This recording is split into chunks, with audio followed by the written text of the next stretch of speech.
From soldier to board gamer to YouTuber, welcome back. This is Board Game Officer. Today we are doing a playthrough of Phantom Epoch. Now, I've already played through the tutorial mission, so this is the first mission here. Basically, the first mission was how to open a door and how to fight one enemy. Super basic, not much going on, so I figured that wasn't as fun to watch. So we're going to do the first full mission here. So our heroes here, we have a Grolic Arsonist and a Volanin Ranger here. As you can see, I've got the Grolic Arsonist and the Volanin Ranger here. So I'm going to pretty much kind of go with the flow here. So I'm going to go ahead and just kind of jump in here and I'll explain what I'm doing as I'm going. So what we have set up here is we've got our heroes here. We've got two adversaries. We're going to start off by reading the introduction and the mission start, and we'll just kind of go from there. How did you get here? Was this an ancient vessel of the vanished? Where are they now? Not knowing the name of whoever or whatever have been speaking to you, you simply refer to it as the voice. Whether unable or unwilling to answer your questions, the voice stays silent. The next few hours are spent exploring the Phantom Epoch's facilities. Legends speak of this craft as this capable of flying through the stars, but no one living has ever seen one. The craftsmanship of the vessel is reminiscent of the treasures left behind on your home world by the vanished.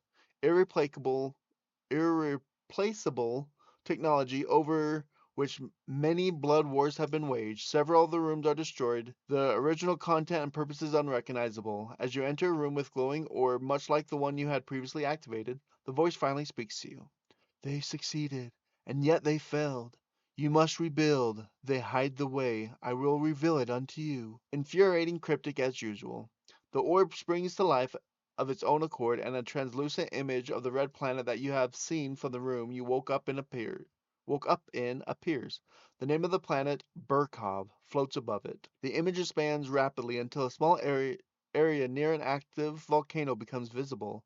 A precarious path above molten lava ends in a cave marked with an X. An image of a Grolic wielding a bow appears. The Grolics of Berkav know not what it is, but they guard it jealously. You must recover it.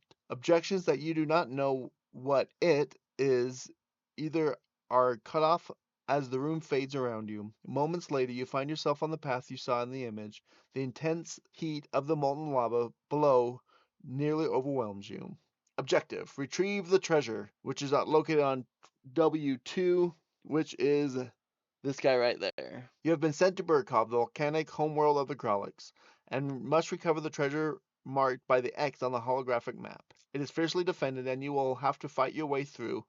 However, recovering the treasure, you will need to return to the entry points to be transported back to the Phantom Epoch with it. Mission start. A shout nearby draws your attention to the group of Grolics, readying their weapons to attack. They clearly will not be giving up the treasure without a fight. So hazardous mission is likely the first time you'll encounter treasures.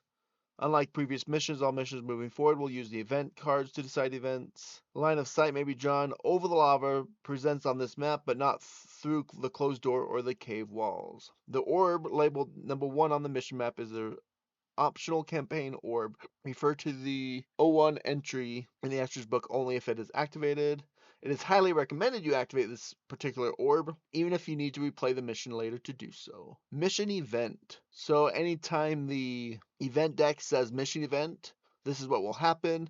Lava erupts all around. Every figure that ends the round adjacent to the fire hazard is inflicted with burning.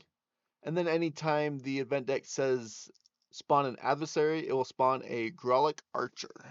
And then it says stop reading until doors open by moving onto it. So now this map makes a little bit more sense, hopefully.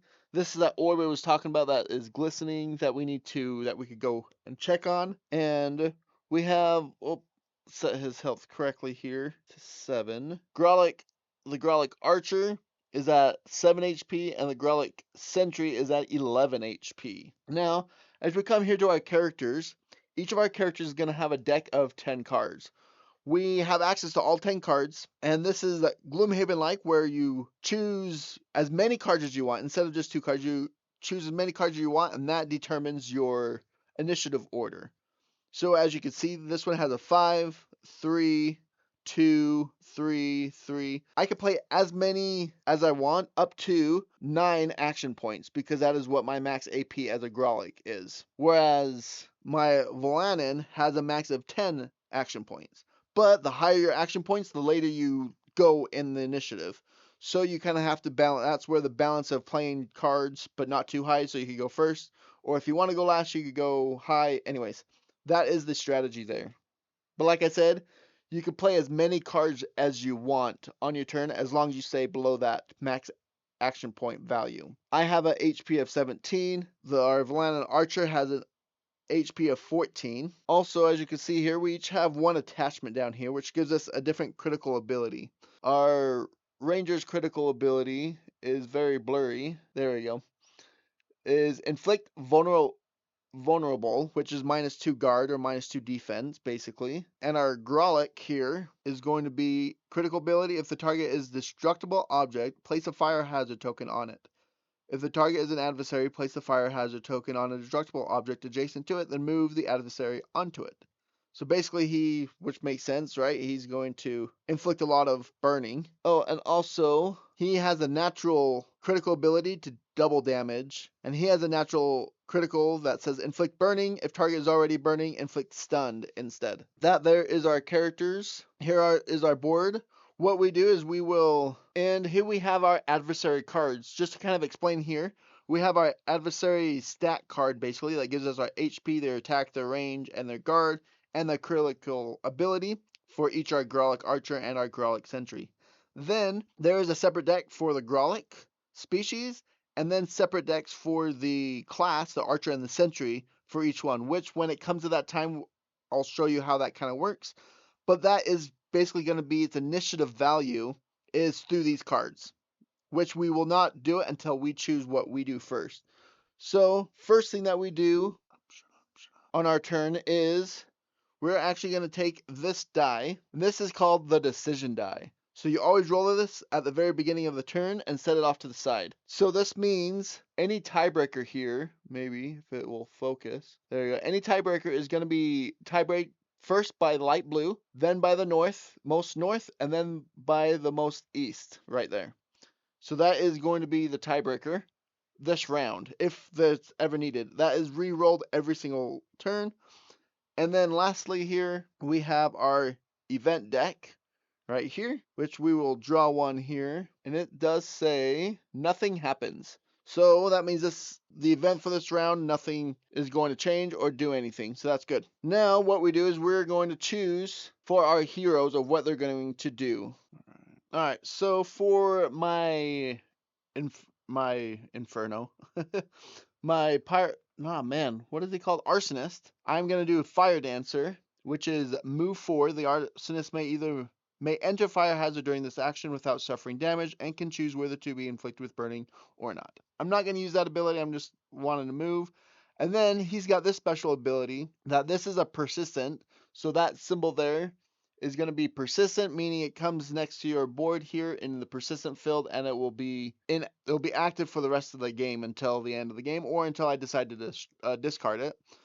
Arsonist abilities that inflict burning on figures may also target destructible objects.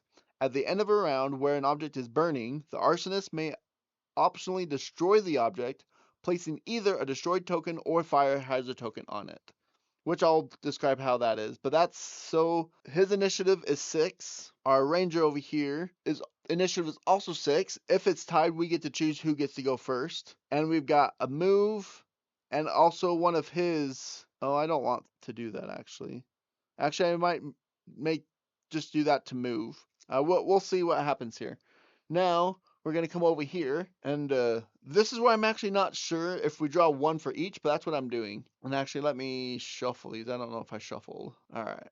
So now we're going to draw one for up there, one for down there, one for over here, and one for over here. All right. So this is where their initiative comes into order.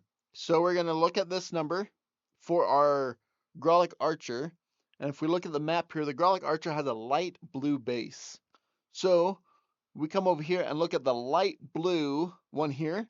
And so his initiative is going to be 4 plus 3, which is 7. And then if we look at the Grelic Sentry, it has a yellow base here. So it's going to be 3, 3, and so he's also going to be at 6. So what we're going to do, if it's tied, the characters get to go first. The heroes get to go first. So sadly, I really don't want to go first, but that's kind of how it worked out. And then we'll kind of go through the enemy's turn when it gets to be their turn. So here we have our turn. We get to choose who gets to go first. I'm going to have the Volcano go first here. And we're going to move 3 and guard +2. So it's got this temporary symbol. So we're going to place it in our temporary deck right there. Now this will go down at the end of the turn. But this will, if it gets attacked, basically it's defense against it. So, and then also I'm going to convert this to movement. So you can convert any card to an attack for a +0 attack or for the movement according to its move there. And then discard that. So I have a full of 6 movement here. So I have 1, 2, 3, 4, 5, 6 movement. And he is up there close, but he's got the guard too, so I'm hoping that will be okay. Next up here is we have our arsonist here. But he's going to move 4, and then that's it. He is going to give that persistent ability to himself there. Wow, you can't see that at all because of that glare. But I'm going to place that card right there, Kindle. That makes it so I can burn objects. And then I'm going to move for 4 here. Go 1, 2, 3, 4. Which actually I think I counted that wrong. 1, 2, 3, 4. 1, 2, 3, 4, 5, 6. There we go. Yeah.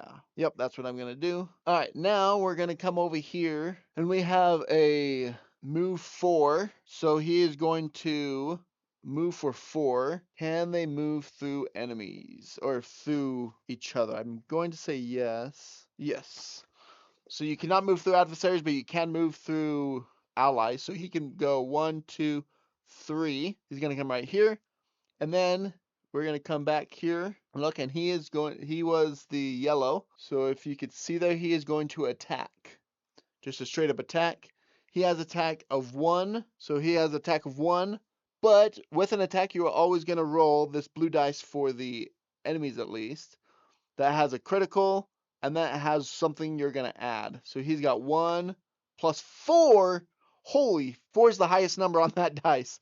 That's not a good roll. But he does have a guard 2, so that's 5 damage minus 2, so that's 3 damage here. So he goes from 14 down to 11. Whew, buddy, that was starting off strong. Now let's see what our archer does.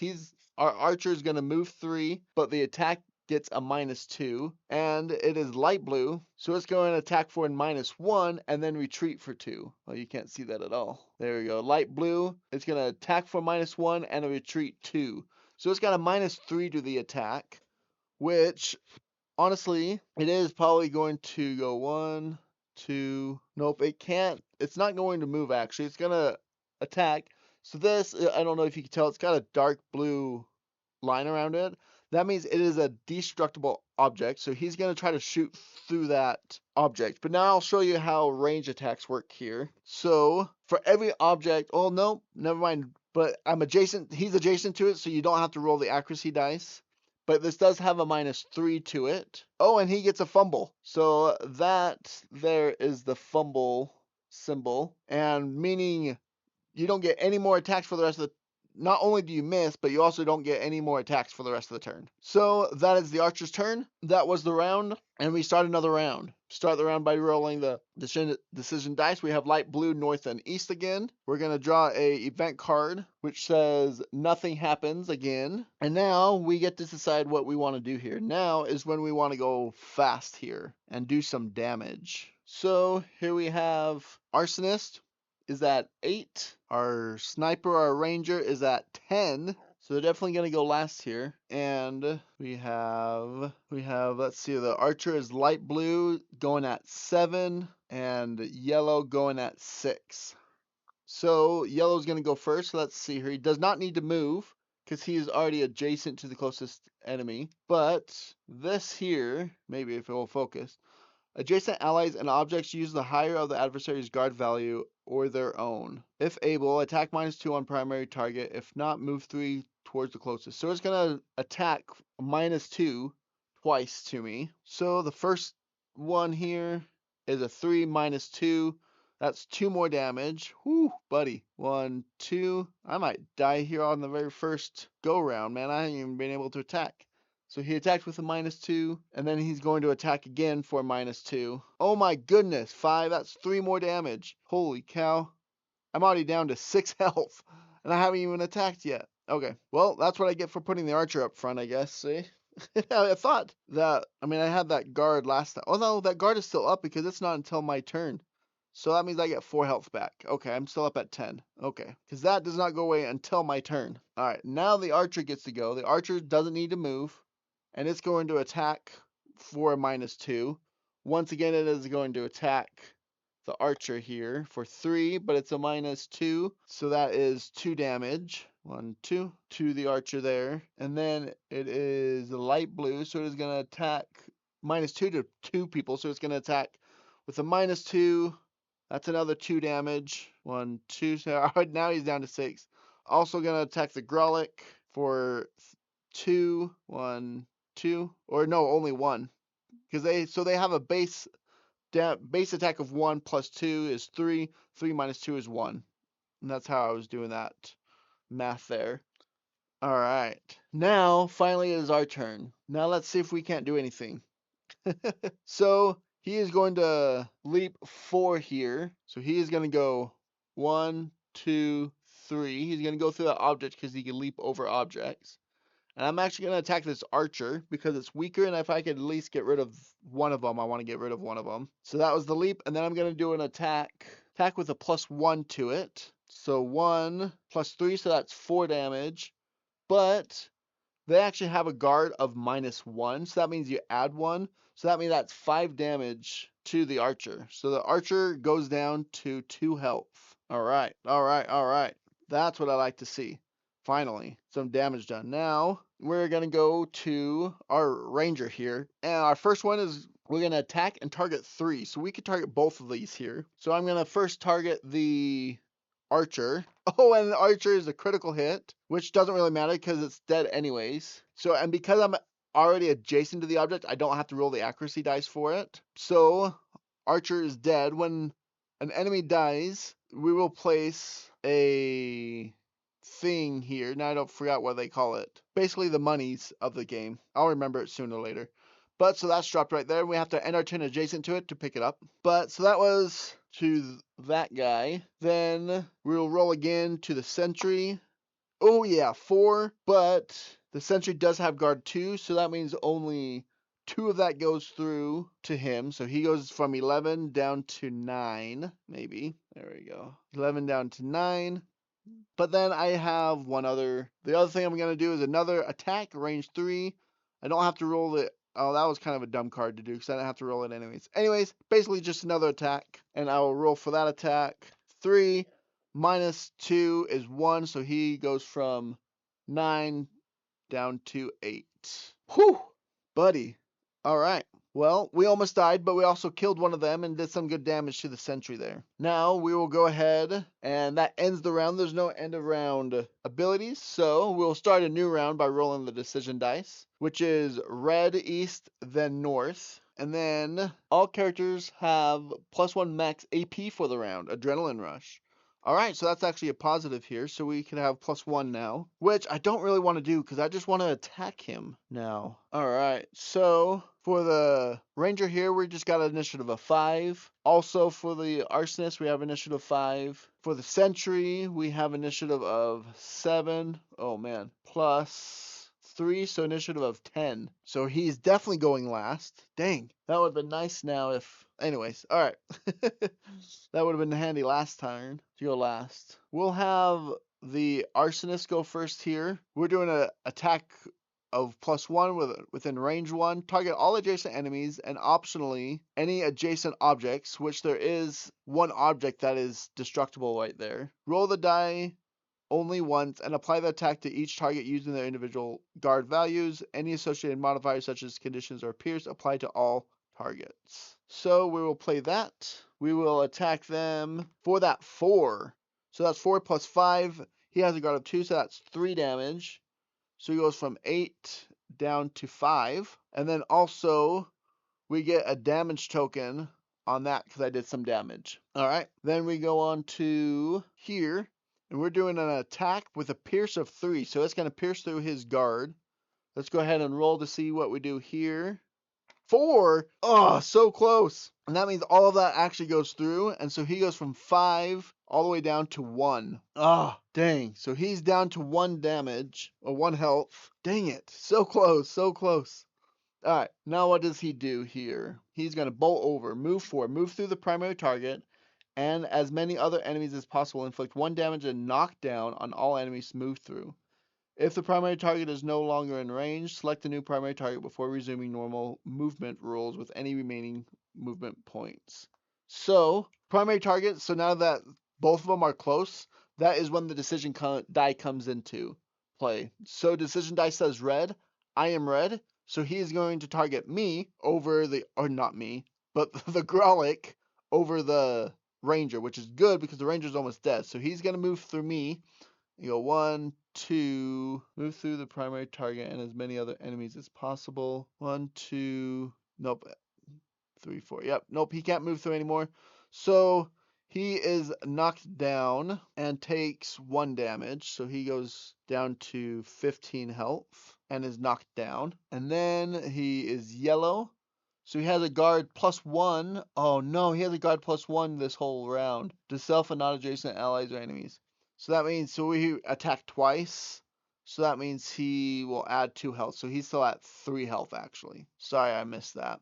If able, he will attack -2 on primary target. If not, move 3. He will attack here. He will attack. He has a base attack of 1 plus, oh, any critical hits. So that's 4 damage. And he gains barrier. Barrier basically makes it so the next attack is fully moot, basically. So this is kind of a cool thing here. You could basically just put those conditions right on them there. All right. And that was the round. So we'll once again roll the decision dice. It is yellow west then south. We'll draw a card here. This says mission event. And as a reminder, the mission event said at the end of the round, all spaces adjacent to the lava, basically just these 2 red ones here, are going to get fire. So as long as we're not in any of these, the mission event won't hurt us. But let's go ahead and look and see what we want to do here. All right. So he is going to do an attack -2 pierce 3. It is a -2, but it also says that the attack does not result in a fumble. The target is inflicted with burning during the applied condition step during the attack. And if he gets that burning, he will die at the beginning of his turn. And so, I'm going very first, so that it will take care of him. Sorry, I usually don't. Anyways. And then we got initiative of 8 over here, and I'm just going to attack twice to try to get next to that orb, is my thoughts with that. And actually his initiative is going to be 10 there, because that's his max AP. And then we have 4, what is he? He's yellow 4, 8. So he's got initiative of 8. So that means we are definitely going first with this. So we're going to roll. As long as we don't get a fumble, we are good. Oh, we actually got a critical. Oh, that's just going to kill him right off the bat then. Because that's 3. Oh, no, -2. So that's 1 damage. But critical gets rid of all of his guard. So it is 1 damage. Oh, but the barrier blocks that damage. So the barrier's gone. But I still get to do my critical, which is and this thing, which is inflict burning. Burning is going to deal 3 damage at the beginning of your turn. So, beginning of his turn, he's going to take 3 damage. He has 3 health. So we are good. He is taken care of. Oh, I had to move to do that. Dang it. All right. We played this card to move to stand up. Sorry, I forgot I was knocked down. I'm going to say I did that. Then my initiative was still only 6, so it was still pretty low. So we're still good. All right. His turn is over. Now, and now it is the Grolic Sentry's turn. He's burned. He takes 3 damage. He has 3 health. And boom, he burns to death. Dang, straight the arsonist burns you to death. I love it. And now, oh, and I did end my turn next to that one. So that comes to the Grolic. And now that one's down there. Now the archer is going to attack twice here. He's going to attack twice, attacking that barrier because the first hit does a damage token on it. The second one hits and creates a hazard, or not hazardous, but difficult terrain. So this hazard here, or that space that was a destructible object, is now destroyed, but now it's hazardous terrain. And now he will convert this one into 2 movement because it does cost 2 movement to enter a space of difficult terrain. Right there. Ends the turn next to the orb, which activates it, which lets us read number 1 from the secret book here. And it says, time stops and the battle freezes around you as a familiar tingling sensation engulfs your body. This time your vision does not go dark, but you hear the same male voice from your first vision aboard the Phantom Epoch. Log 1.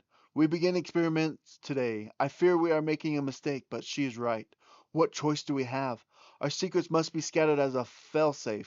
The first key is encoded in this message and is now yours. Touch the orb in the time chamber to use it. The tingling sensation ends and the battle around you resumes. Unlock Mission Berkav 5. So that is when we come to this guy here and we go to Mission 5 and we check it saying that it is available. We're supposed to check that one.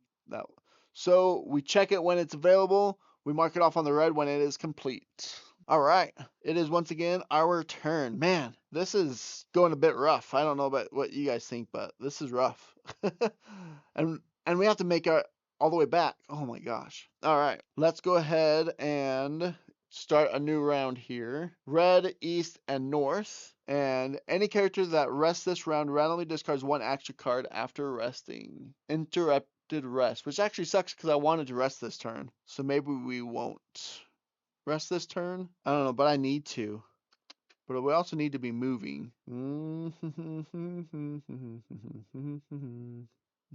Alright, let's go ahead and just move to the door here. Nope, I'm resting. I'm resting both of my characters here. Resting. Resting makes your initiative point, yeah, your initiative 1 basically, or your action point is 1. So you go very first, and you recover all your cards. You get rid of any conditions that you have, and that was the round. And we will go to a new round because we don't have any enemies. Now it is dark blue, south, then east. And now these backs have a 6+, so they're going to be a lot worse now. Any character that rests this round receives 2 damage after resting. Oh man, you can't see that. Come on, focus, dude.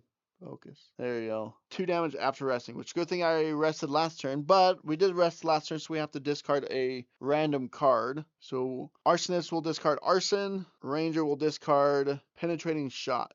Alright, now, so we have initiative of 8 for the Arsonist. We have initiative 5 for the Ranger, so that means the Ranger's going first. He's got to move 3 and guard 2.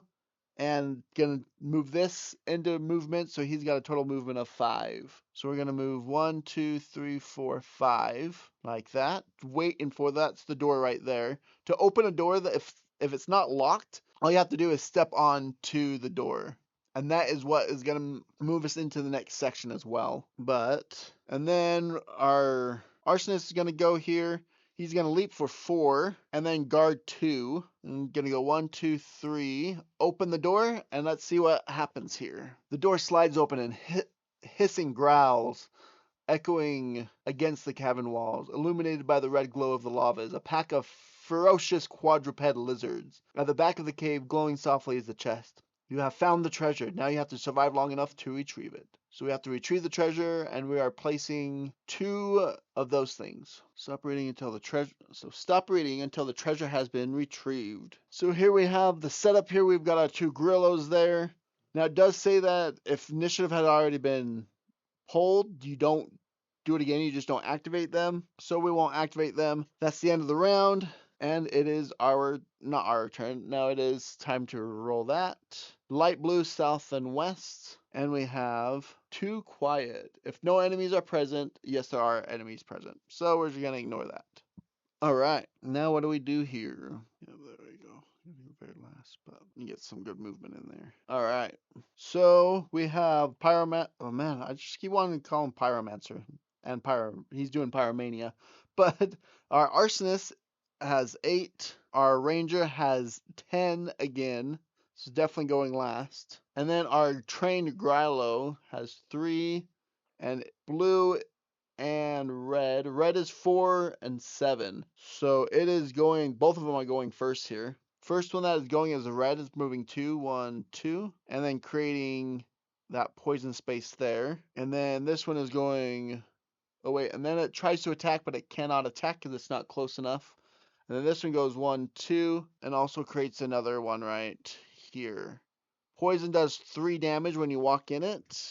Alright, so now it is the Arsonist's turn, and it is going to, he's going to move 3, although he's going to have to take that 3 damage. 1, 2, 3, and weakened? Ugh. Oh, no, wait, no, I don't need to move. I don't need to move. Oh, yes, I do, because that's range 1. Target all adjacent enemies and optionally.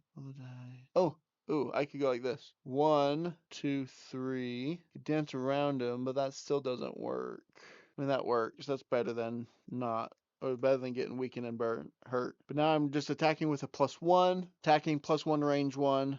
3. That's 4. They do have a guard 1, so that's 3. So that's 3 damage. He goes from 6 down to 3. And now he gets to go. He's going to move 5. However, must end in a space adjacent to a wall or an object. So he's going to go 1, 2, 3, 4, 5 right there. And then he is going to attack a headshot. If the attack succeeds, but a critical hit was not rolled, activate an available critical ability anyways. So we will definitely do that one against the red guy because I have a range of 5. So I'm going against the red guy here. And oh, it is a critical, which I will do double damage, blocks all of his guards. So that is 6 damage, and they have 6 health. So that is one-shotting that Grillis. Grillis? Is that what they call Grillo? One shot of that Grillo. Heck yeah. And then I've got another attack.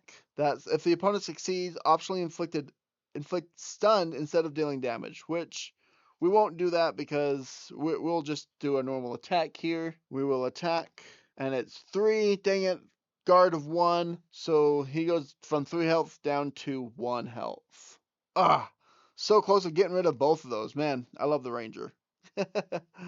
Ranger's pretty awesome. All right, now we will go ahead and that ends the round. No end of round thing, so we will roll. It is dark blue, south, then east. There's our tiebreakers. Here, Adrenaline Crash. All characters have -1 max AP for the round. Alrighty, good to know. But we still have to attack 2 of these, end our turn adjacent to that. So let's see what we want to do here. Maybe we'll do that first. Have him that. Okay. All right. So Arsonist here has initiative of 8. I guess it's a he as well. Ranger has initiative of 6, and the Grillo has initiative of 4. Plus, there's dark blue 1, 5. Oh man, I was hoping they wouldn't be able to. All right, range 4, inflict wounded.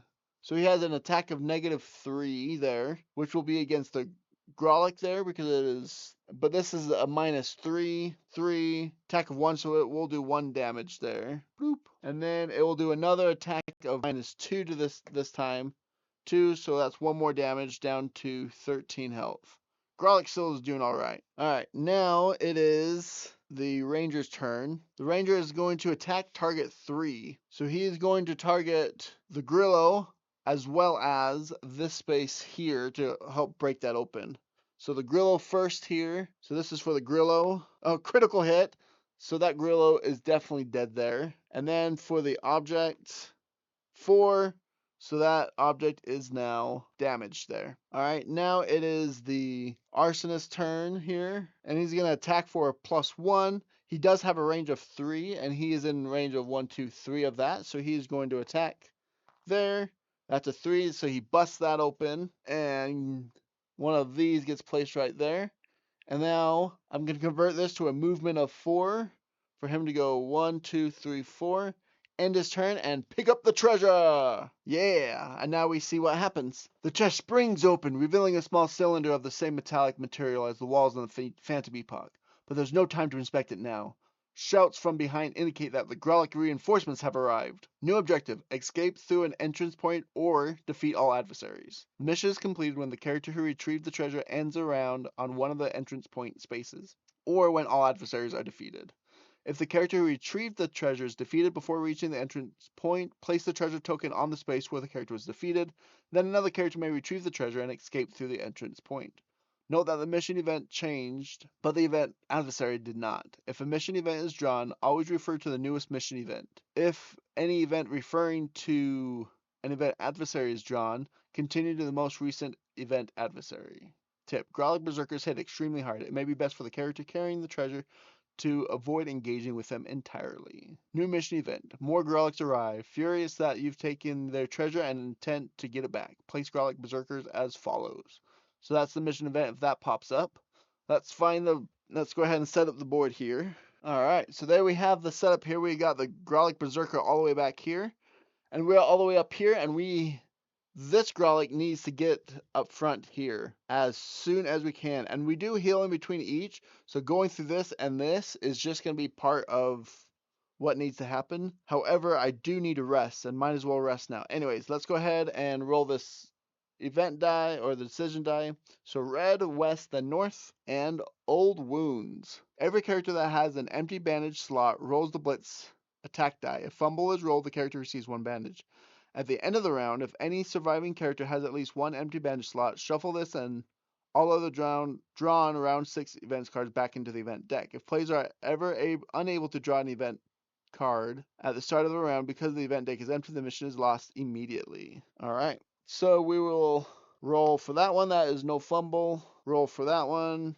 Oh, that is a fumble. So bandage gets placed on him. All right. And at the end of the round, we will just shuffle those back in. Let's go ahead and see what we want to do here. Yeah, we've got to. Yep. I'm resting both of my characters here, I think. Ooh, maybe. I am resting for both of them, but we still have to do this guy. He's going to move 4, and then he is red, so he's going to have a guard of -3, but an attack of +3. Whoa, dang. Too bad I almost attacked this turn too. Move 4, so he is going to move for 1, 2, 3, 4. There. We have the Grolic going at 9 and just doing all movement with those. And the Sniper at 7. And the Grolic Berserker at 4, 5. So he's going to move 3, 1, 2, 3. Attack, and he can't do anything else. Oops, sorry. So he went 1, 2, 3. And 2 attacks, he can't really attack anyone, so that is it. So that means this turn we got to guard 2, which doesn't really matter, but we're going to move 3. So we're going to go 1, 2, 3. Oh, what does weaken do? Oh, man. Well, that just kind of killed my thoughts here. But weakened -2 to all attacks. So I'm just going to go 3 right there, because that's, yep. That's what I'm going to do. So I sent right there. This has a range of +3, so 1, 2, 3, 4, 5, 6. So we're still within range. And this is it's called Snipe. So it says do not roll any accuracy check. The attack automatically reaches the intended target. So I don't have to roll for that guy there. I just roll for the attack, which is a 2. But his guard is actually -1, so that is 3 damage. So he goes from 9 down to 6. And now it is Arsonist's turn, and he's got leap 4 and then move 5. So he is going to leap for 4 first. 1, 2, 3, 4. Oh man, that's not open. Oh, I can leap through that. That's what I'm going to do. 1, 2, 3, 4, 5. And then I'm going to leap through that guy. 1, 2, 3, 4. So I take 3 damage for going through there and weakened. And then another 3 damage for the fire. No, actually I'm going to say 1 back. So I don't hit through the fire yet. All right. Cool. We made it out. Because that is the end of that round. We will roll once again. We have light blue, south, and west. And we have this card here where it does say mission event. Our mission event is basically summoning more of those Grolic things, which isn't going to really matter right now. On Echo 9 right there. So that summons them there. But basically, all I have to do is move 3, and so I'm just going to do this to move 3 there. Let's see what they're gonna do. Move 4. Whoops. And then, yep, so they're 7, so they're definitely slower. So I will move for my 3, go 1, 2, 3, get hurt for another 3 damage to go through there. But I ended my turn on an empty space, and then we win. Let's go ahead and read what it says. The world shimmers around you, then fades away as you are returned to the Phantom Epoch with mysterious cylinder in your hand. It vibrates, then flies out of your grip towards the orb in the briefing room. A small opening appears in the orb, and the cylinder disappears into it. A shimmering schematic material in the air before you. It is labeled laboratory. We must rebuild the laboratory if we are to succeed, the voice says.